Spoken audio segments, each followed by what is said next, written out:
Well, we know that food prices are more or less inelastic, meaning that it doesn't matter how rich or poor you are, you still need to eat. So do you expect prices to remain sticky upwards because of this fundamental phenomenon? We don't expect food prices to drop because there is a new costing model out there, a costing framework. It's costing more to do everything, really. And so, of course, when you pay more, you pay your employees more. You it costs you more to package, to move products. Obviously, it's hard to actually reduce prices at all, and that's why we're not expecting food prices to drop, but we are expecting more deals, more opportunities for consumers to save out there, and that's going to help for sure. Food is becoming unaffordable for more and more Canadians and Americans alike. A recent study revealed that 25% of Americans feel they are food insecure. In Canada, the country is seeing the highest level of the use of food banks in its history. Is this problem going to exacerbate to the point where food becomes unaffordable for most people in our countries? What can we do about this problem? What can the private sector do about this problem? And what can the government do about this problem? We are discussing this with our next guest today, Sylvain Charlesbois, who is an expert on food practices and agriculture. Professor Charlesbois is the professor of management at Dalhousie University, and he is the director of Dalhousie's Agri-Food Analytics Lab. He's published over 500 peer-reviewed articles, and his research has been featured in several media, including The Economist, New York Times, Boston Globe, and Wall Street Journal. First, a word from our sponsor today, iTrust Capital, an IRA that has over 35 crypto assets and the lowest trading fees in the crypto IRA space. iTrust offers unique tax benefits, so if you are over 18 and you want to open a new account with cash or roll over an existing account, click on itrust.capital/David in the link down below.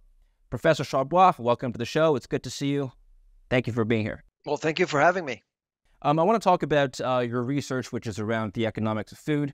In agriculture, in particular, the food inflation that we've seen over the last several years since the pandemic. Now, as we know, the pandemic hit everybody very hard, but particularly just people going out to buy groceries. Our groceries grew much more than anyone initially anticipated, of course, as you know. And people are wondering, first of all, what the root causes of food inflation were in North America, and second, whether or not we can expect similar food inflation going forward. Can you just briefly go over an overview as to why grocery prices have been so high even after the COVID pandemic ended? Well, I mean, there was baggage when we were slowly leaving the pandemic, but of course, on February 24th, 2022, Vladimir Putin had other plans. His approach was to basically prolong the impact of supply chain issues by making input costs higher. When Ukraine was invaded by Russia, obviously commodity prices skyrocketed, impacting the entire world. It didn't matter if you needed grains from Ukraine or not, it impacted prices all over the world. And so everyone actually, everyone on Earth was affected by that invasion. And now, I would say probably since September, we're starting to see a movement downwards. Things are much calmer, much easier to manage for the industry and consumers as well. And so I think I think the worst is behind us, but the challenge, of course, to tame inflation, we had to raise interest rates, and interest rates have actually been quite damaging for families and their budget. They have to spend way more money to make sure that they keep a roof over their heads, and so they can't spend as much money on food anymore. That's where we're at right now. Okay. I was reading a report by the chief economist of UBS Global Wealth Management, Paul Donovan, and a report he published a note called Profit-Led Inflation. He claims that given the pandemic-era disruptions, consumers were more accepting of higher prices for everything. Basically, companies took advantage of the situation to price gouge. Would you say this is an accurate interpretation of events? If you're talking about retailers, the evidence is very weak. Now, with processors, it's a different story. I mean, processors have actually done quite well, and I'm referring to the CPG companies, consumer products companies like Pepsi and Coca-Cola, they've done actually quite well in recent years. So are they profiteering from what's happening? Maybe, maybe not. It's always hard to prove beyond reasonable doubt. The thing about what happened is that there was a lot of cash, a lot of money, and people had money to spend. And when there's demand and there's more cash in the system, prices tend to go up, including for food. And so, but now we're seeing a retreating consumer, a consumer that is much more on a tighter budget, anyways. And that's why I think prices will actually start to level off, or and some in some cases, actually, we are expecting prices to drop. Well, we know that food prices are more or less inelastic, meaning that it doesn't matter how rich or poor you are, you still need to eat. So do you expect prices to remain sticky upwards because of this fundamental phenomenon? We don't expect food prices to drop because there is a new costing model out there, a costing framework. It's costing more to do everything, really. And so, of course, when you pay more, you pay your employees more. It costs you more to package, to move products. Obviously, it's hard to actually reduce prices at all, and that's why we're not expecting food prices to drop, but we are expecting more deals, more opportunities for consumers to save out there, and that's going to help for sure. Okay. In Canada, where you and I are both based, the federal government has threatened to tax grocery stores higher if they don't do something about the prices. Now, certain grocers have responded. Sobeys, for example, has agreed to a price freeze between now and January. Is this, first of all, the correct response from the government to deal with this crisis? Well, windfall tax in the grocery business is not necessarily a good idea given margins.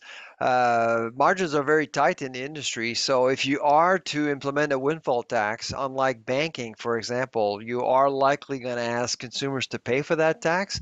So you got to be very, very careful when you do that as a government. Frankly, I think they should be looking at eliminating sales tax on some products. 4,600 grocery products are actually taxed right now in a regular grocery store. Now, some of the products should be taxed because they're not necessarily healthy, but many products are actually quite healthy. And I think the CRA and the government should be looking into this matter because it adds somewhere between 5 to 15% more on prices, depending on where you are in the country. So it makes a significant difference. Does energy prices, oil in particular, impact food prices, just generally speaking?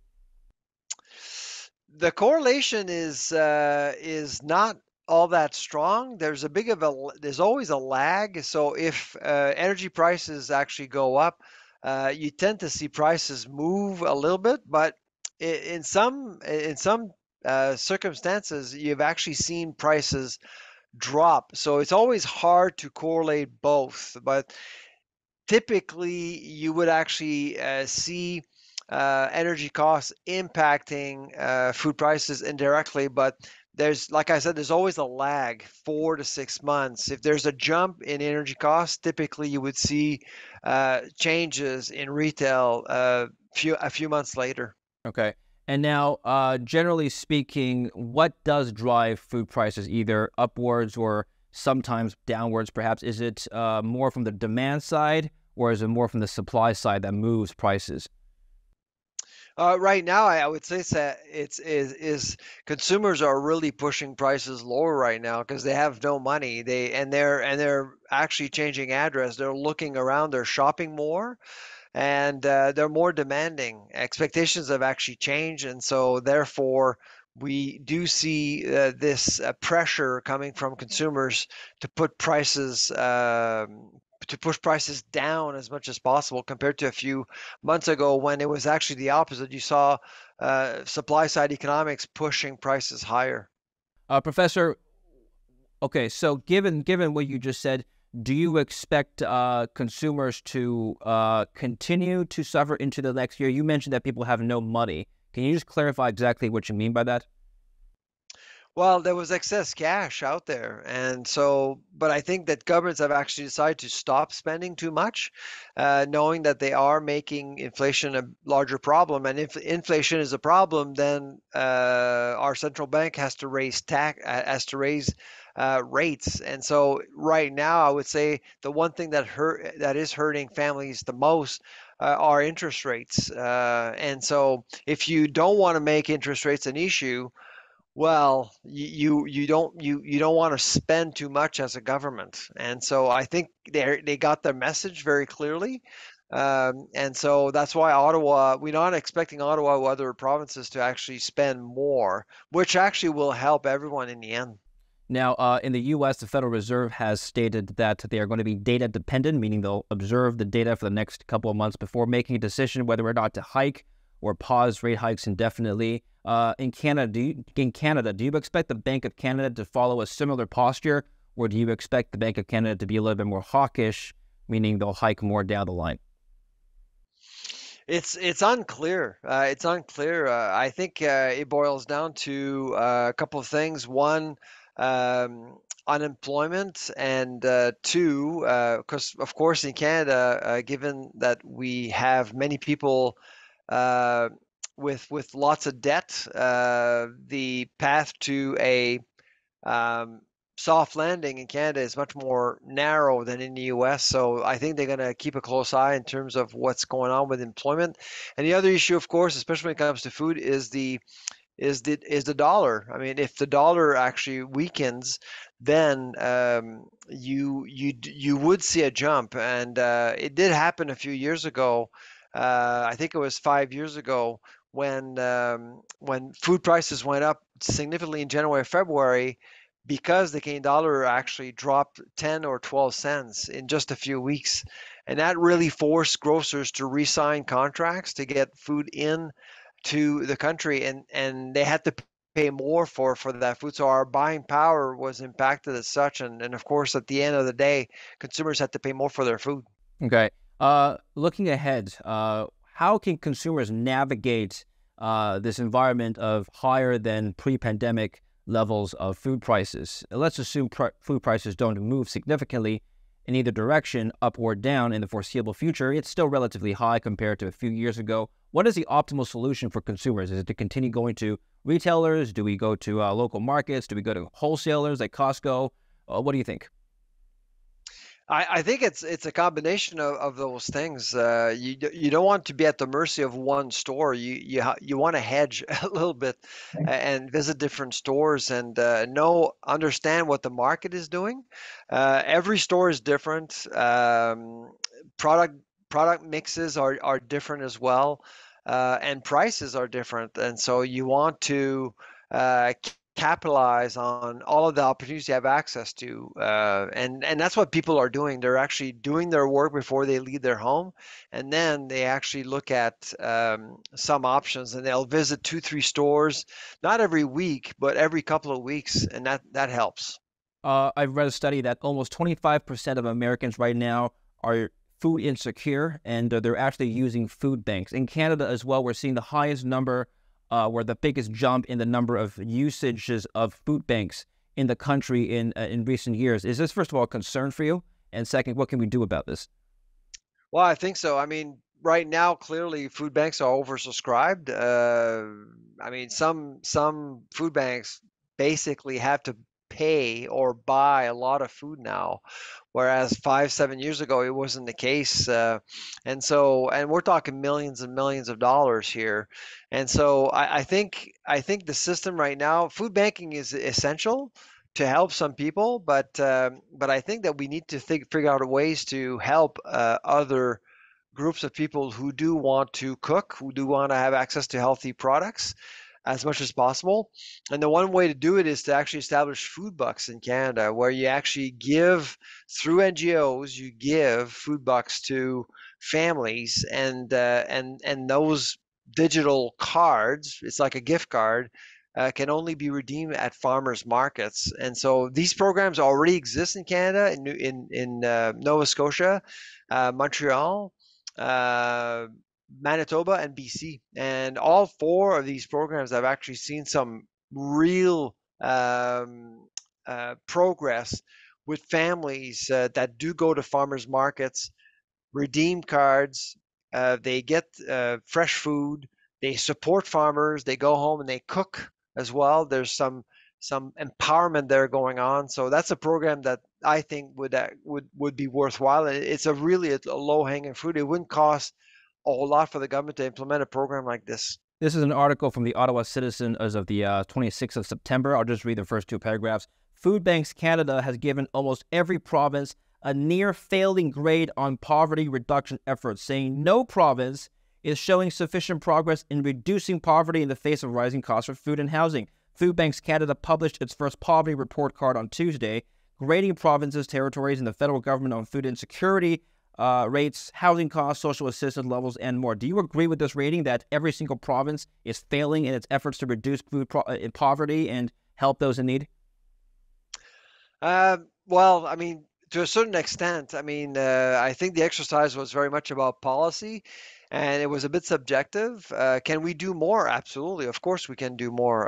We're not perfect. I think what's disturbing is the fact that we actually export for well over $85 billion worth of food every year, and we still have some people going hungry in our own backyard. Where's this export going? Sorry, where's this export going? Oh, all over the world, all over the world. We're a net exporter of agri-food products, so we do export. I mean, Canada feeds the world, and so that's why. I mean, our biggest partner obviously is the United States, and then of course China is a big partner as well, India, and so on and so forth. And you want to perhaps think about how you can support your own right here in your own backyard. So I think the report from Food Banks Canada was important to at least recognize that there are some differences between provinces, um, especially for Nova Scotia, which really ranked poorly compared to the rest of the country, and certainly. Being a resident of Nova Scotia, I wasn't overly surprised. Okay. Bottom line, people have been drawing parallels to the coming recession, to the 1930s depression. Certainly, you've seen images of people lining up outside soup kitchens, waiting for food, not being able to afford to buy food of their own. Is this a reality or possibility for our reality in the foreseeable future in North America?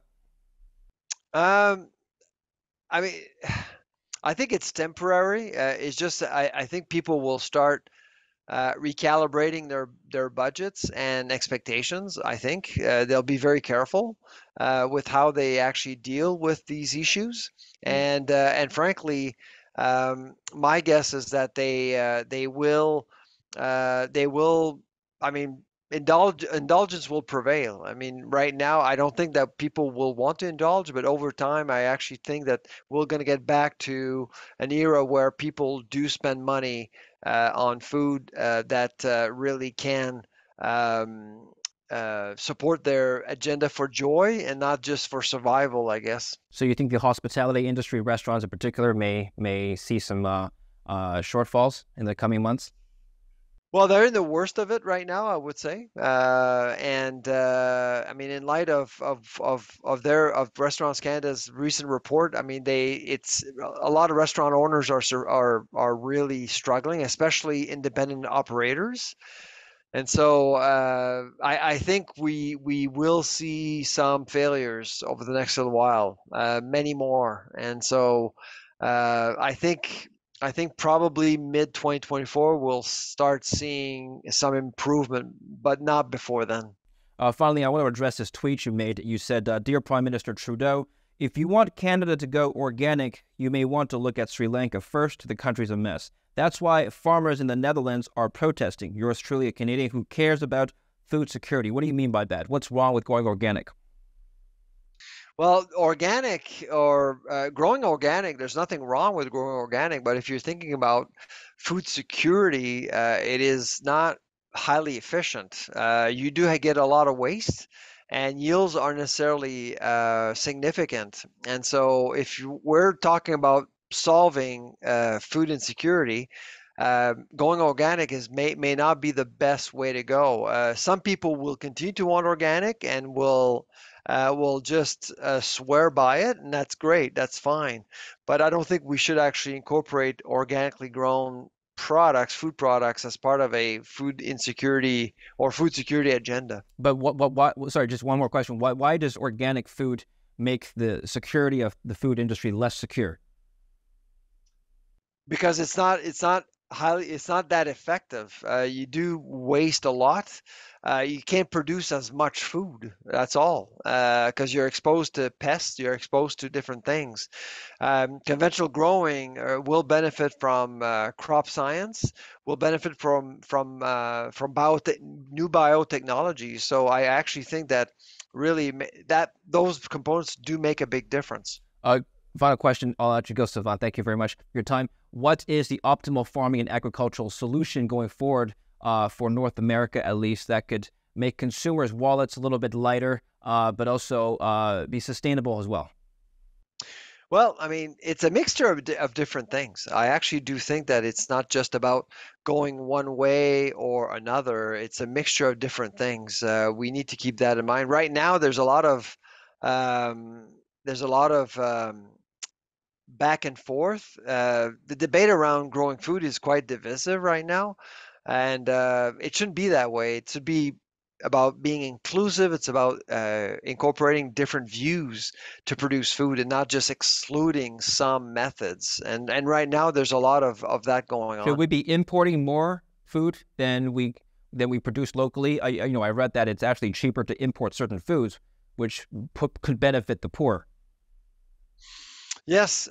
So I mean, Canada is an open market, and so a lot of things that we have in Canada are because we do trade with different nations around the world, and we can't really grow everything ourselves. And so food sovereignty, I don't think, is a good idea for Canada.